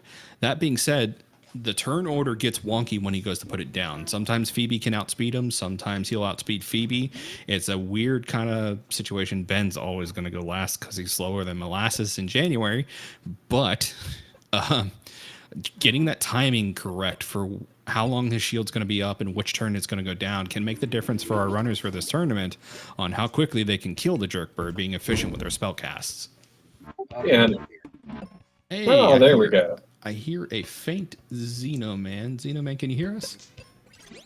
I can hear you. Hey, GG's. Thank you. I finally finished another one. So, while we have you here in the booth, thoughts, impressions. What do you feel about? How do you feel about these seed settings? They're actually not bad. I actually enjoy running them. I didn't know the first qualifier I didn't realize that I had to kill all the bosses and had to forfeit. But I mean, I haven't had really that big of a problem with any of them. I think it's just a routing issue for me, so that's why I usually come in a little later. But I mean, even last night wasn't too bad. So Yeah, Well- and there's always room to improve. oh yeah, that's why we do the practices and stuff. I've actually been running some of the from the SGLs. Creating those for myself so I can run them and everything like that. Of course, I actually have 3 jobs, so trying to run these in between there and actually get pretty good times is the reason why I run them. Oh yeah. I mean, I will say you still did really good because there's only a 2-minute difference between 7th and 5th, and the people ahead of you are some really good runners, whether it's this particular game or every game they touch. Like, I mean, you did pretty solid there. Keep up with these guys. Yeah, for sure. I'm pretty sure Sir Links-a-Lot. I've known them for a while. I cut my chops on some SMZ3s and some other randomizers before this one. Found this one. This was one of the first Final Fantasy Super Nintendo games that I ever played. So, you know, obviously I was like, man, I'm definitely going to get into this and start playing. So, Yeah, and Nice. actually, Sir Link-a-Lot, and I think it might have been X10 Power, was the first real featured runners for the new randomizer that Wildman created. And that was actually on GDQ Hotfix, I believe it was, where it I was think- commentated by both me and Trenton. I think that race specifically, it was Kedril who ran with Sir Link. Kedril, that's right. But yeah, Yeah, so that- X10 Power was the next one. that's actually when I first heard about this randomizer. So shortly after I joined the community, and it's been a good time. But we're not here to talk about us. We're here to talk about Xenoman. So thoughts and opinions on the routing in that seed, because it seemed like it was a lot of back and forth running from one location back to another, and then from another location back to another, basically having to travel across the world a couple times to get your checks. What was going through your head when you found bombs in Windia? bombs were in Windy. No, I was actually it was actually pretty good for that one. When I started it, I was like, man, I've got this. I'm gonna run this, and I was like, in Forester, I'm like, hey, there's a chest there. I'm gonna get an axe sometime soon, and I'm gonna go get this. So, you know, an hour later, when I got my first axe, find out that it was the big axe in the giant's axe in that chest, and I was like, oh well, that's great. But I got bombs in Windia, and it was actually. I was thinking to myself, I was like, man, I'm stuck. I can't go anywhere. And I was like, oh wait, I did get that coin, so I'm gonna go over there and look at that. And I shot the bombs, and I was like, well, I'm gonna go back and do this. Yeah, it's a lot of back and forth on that one. It was actually pretty good. I don't remember where most of everything was because most of the time I'm like, okay, got it, and forget it, dump, brain dump. So I will applaud you for not falling into the trap, which a lot of runners run into, which is forgetting that Bone Dungeon exists after you leave Foresta. I myself have fallen into that trap before. I've seen other runners run into it where it's like basically as soon as you leave Foresta, you forget that Bone Dungeon exists. You just kind of check it off in your head. It's like, all right, I don't need to go back. And then you find bombs later. And it's like, oh, wait, I haven't done Bone Dungeon, and there's something important there. well, I did do the first forfeit and didn't know that I had to beat all the bosses, although I'm pretty sure I beat that one because the first thing I do is when I go in there, I'm like, hey, does he have anything for me? But ever since I did that first forfeit, because I didn't know, I was just like, I'm going to make sure that I go to each and every boss and shake their hand very, very roughly. Speaking of rough handshakes, that Hydra, Pazuzu, and King all were pretty nasty tonight. Although King, I think he got through in one shot, so GG's on that. Yeah. Yeah, did I? No, I don't think I got through the Hydra in the first shot, but I did get him on the second shot. But it just because I had usually when I do like Hydra and Pazuzu, I usually just have like Meteor, so I'm not doing, you know, max damage that I can have. But tonight I just happen to have Flare. And on Pazuzu, I I want to say I had a life throw in there that was just kind of a waste because he didn't actually hit and do any damage. And I always look at those and I always cringe because I'm like, man, I'm losing seconds. I mean, of course, getting up, going to the bathroom for 2 minutes didn't help either. But it was it was pretty good. Yeah. No, I think overall, playing it safe with leaving Phoebe on auto for a lot of the run, did you some favors in some spots, didn't you do you some favors in some other spots, but that is how auto Phoebe is sometimes. So it is what it is. I did want to ask, so in terms of saving Fireberg for as long as you were you concerned that you were missing anything in Windia before you took the Mobius Crest warp to Fireberg? Because I think you went into Fireberg and then doubled back to Windia. Just want to know what was going on in your head during that section.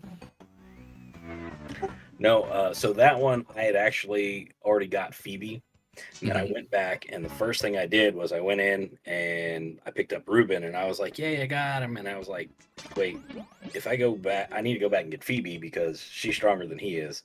I'm gonna go ahead and clear out everything I need to get, and then come back, and then grab Ruben, which really wasn't that big of a deal." And then I did the same thing when I went back towards the end of the game because I was having to go do Pazuzu's tower, and I walked in, and as you saw, I had, if you did get to see it, I exited out because I still had Ruben in my party, and I was like, yeah, this is taking a lot longer than it needs to, so I had to actually go back and pick up Phoebe. So I do that quite a bit. My routing isn't necessarily right where it needs to be because I'm like, go, and then I'm like, oh, I forgot. So yeah, no, we noticed it. It was like, oh no, he's doing it. It's again one of those other traps you kind of fall into. You get so fixated on your goal that you forget that you have a certain party member in your team until you get to your fight and you're like, wait, that's not who I was expecting. I've gone into Pazuzu's tower with Tristan too before, and I was like, I don't need you. Get out of my party. So it happens to the best of us. So don't feel too bad about I was commenting on it and then just seeing the face palm. I'm like, yeah, there it is. He's leaving. Yeah, I was actually just really lucky that I had exit. Otherwise, I'd had to run all the way back. I mean, not that far of a run, but I'm always happy when I see that I get exit. So. Meanwhile, Captain Nerd is having some RNG issues with Pazuzu, which in our Discord, RPG Check said she had died a few times to Pazuzu and Dark King. So. Yeah, RNG was not kind. Yeah, they were not easy. And, I've been noticing through the tournament that the bosses have been keeping basically their vanilla movesets with simple shuffle on. So, it's not only Dark King that has their vanilla movesets and they're messing people up. It's, Pazuzu, Hydra. Golem's kind of a throwaway. I don't really consider him a boss, and same with Rex. But those three could be especially mean with their vanilla movesets, and it's not a good time. Though he is making some progress. He's on phase 3 now. So fingers crossed he can get through this fight and make it to the end here.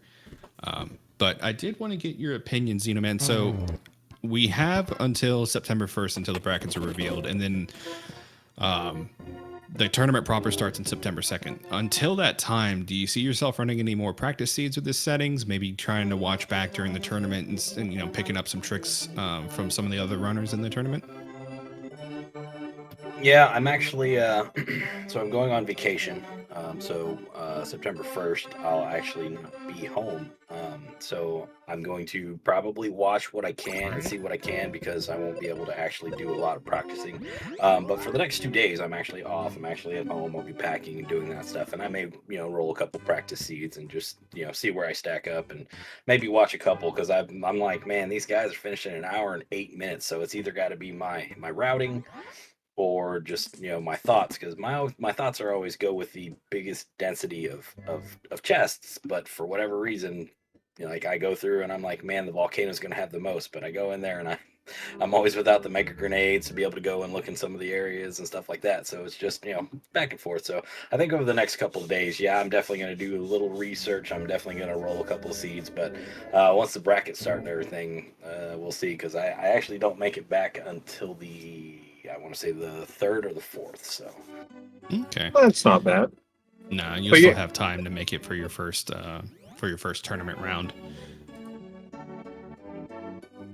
But yeah, just wanted to comment that if you want to go back through and watch the top two, F. Coughlin and High Spirits, I recommend it. These two are great runners of everything they touch.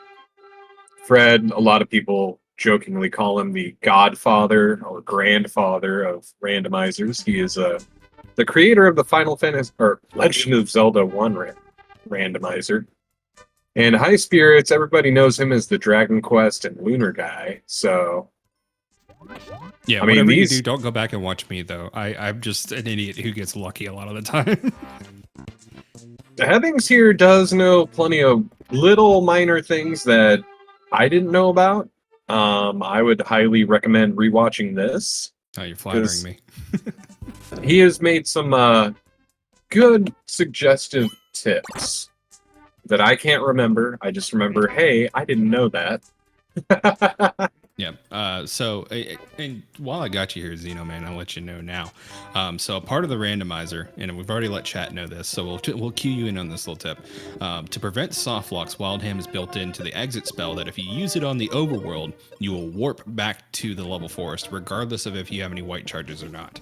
So even if you're at 0 charges, you can still use exit on the overworld and warp back to Foresta to prevent soft locks. But that can also be used to get quickly back to Foresta for the Kaylee checks, no matter where you are. That's good to know. Mm-hmm. So, and there's tons of little tips and tricks like that for you, chat. If y'all are a little overwhelmed with randomizers, you want to get started though, and you want to check out the Mystic Quest randomizer because it is kind of a newbie-friendly game, and the randomizer is no different. We have a new player room set up in the Discord. Feel free to check that out. We have knowledge pulled from all of the community on tips, guides, suggestions for first seeds. Shameless plug, I even have a video created for how to even create your first seed on the randomizer site. So a lot of love has gone into that new player room for people who are interested in getting started. Well, I will say I did start. I came in, said, "Hey, how do I do this? How do I do this?" I did start some randomizers myself just to see what it was like, and then of course I was deluding myself because I had it set to 4 times XP. So I was like, man, I want to run this, and then I ran the first one that y'all set up, and I was just like, I'm not leveling up nearly as fast as I thought I was. This is actually gonna be harder than I thought. So Yeah, you so, get a little comfy with those higher experience values. Yeah, I did want to ask, what's your favorite quality of life improvement from the vanilla game to the randomizer that you like?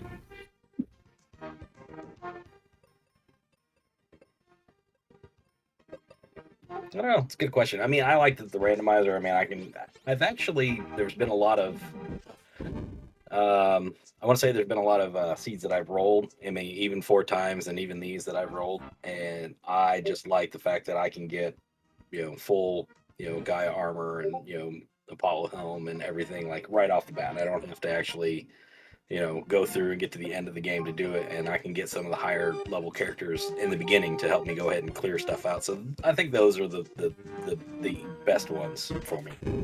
Mm-hmm. Ooh, Captain Nerd, now having to face the scariest enemy in the game, Confused Phoebe.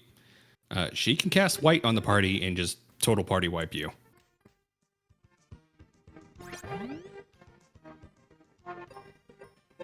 Hopefully he can recover from this. She's pretty low. Going for offense, though. Oh. Ooh. Got lucky with a silver web. Very nice. That is going to be a solid recovery. And a lucky recovery.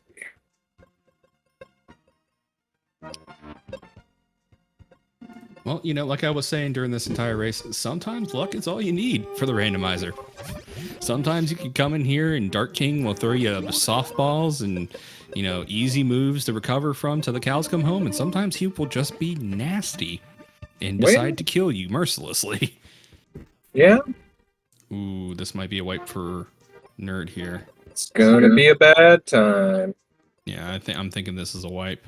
Yep. Yep.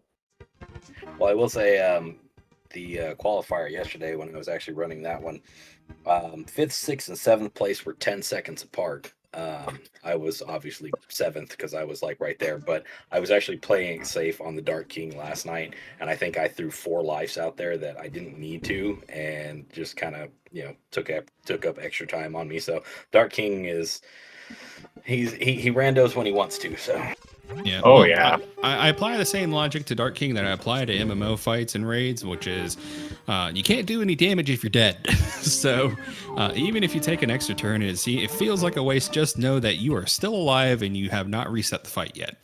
So.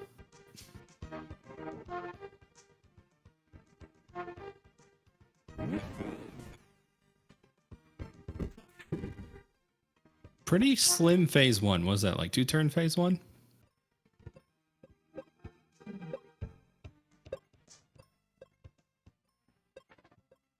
Sounds right. I glanced away for a second and he was already there, so. So, Zeno, I gotta ask, did you know about the cure glitch in the vanilla game coming into the randomizer? wait, there's a cure glitch? No, well, that answers my question. So we get the question every tournament and in every stream we get from chat, people asking why we're not cure glitching the Dark King. So in the vanilla game, Dark King was coded to be weak against Holy for some reason. So if you cast Cure on him and then hit him, his HP will underflow, but down to like 1, and then you hit him with an attack and he instantly dies. So it's a 2-turn fight in the vanilla game. That's been patched out in the randomizer. No longer a thing. So people ask, why are we fighting Dark King? It's like, because he's evil. And he's not, the major glitch has been taken out. But I was just curious about, because I know a lot of people come into the randomizer and they either don't know about it or they learn about it during the randomizer. So I want to know what category you fell into. Nope, I had no idea. The one thing I did know was that life would, whether you were alive or dead, fully heal you. But I didn't know that the Dark King actually had an aversion to heat, to cure. Yeah. Now, don't do it in the randomizer. It will actually cure him. We have had some unfortunate menuing in the past tournaments. We've had players accidentally life or cure Dark King in phase 3, and that does put him back up to like full HP. So you're basically fighting through phases 1 and 2 with phase 3 attacks. Basically a wipe or just having a gauntlet to go through.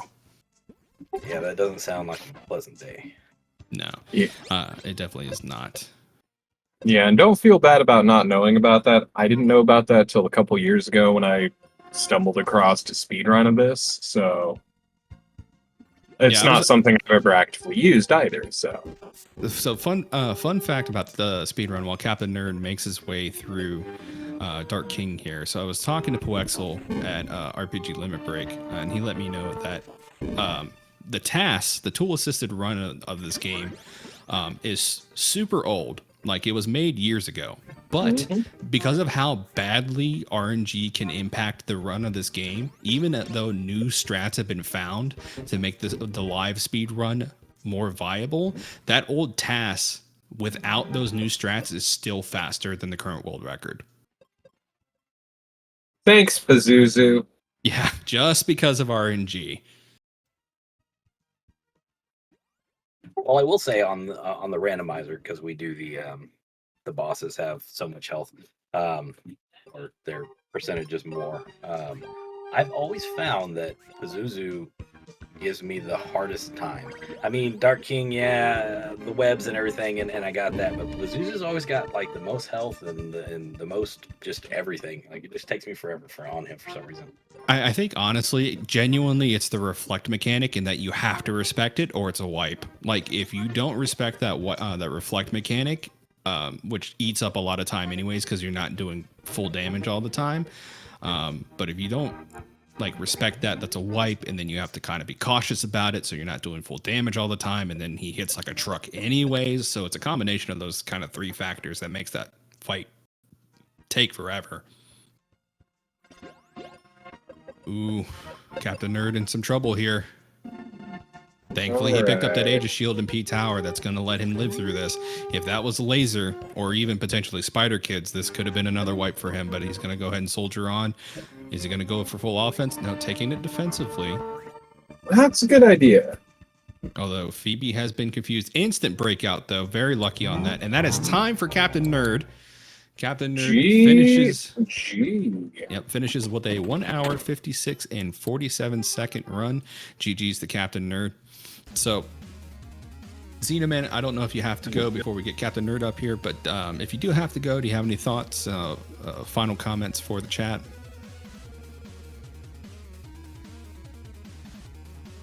I don't really have to go, but no, I'm just here for the randos.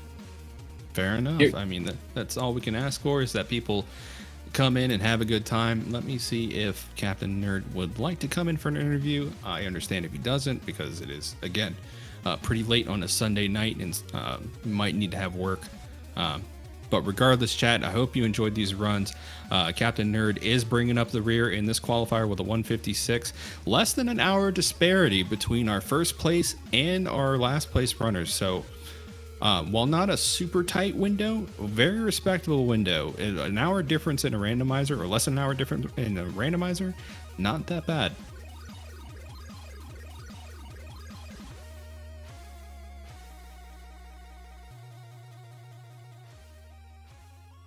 No, and I mean, in groups, our first through fourth place, that's, first through third place was 3 minutes apart, basically.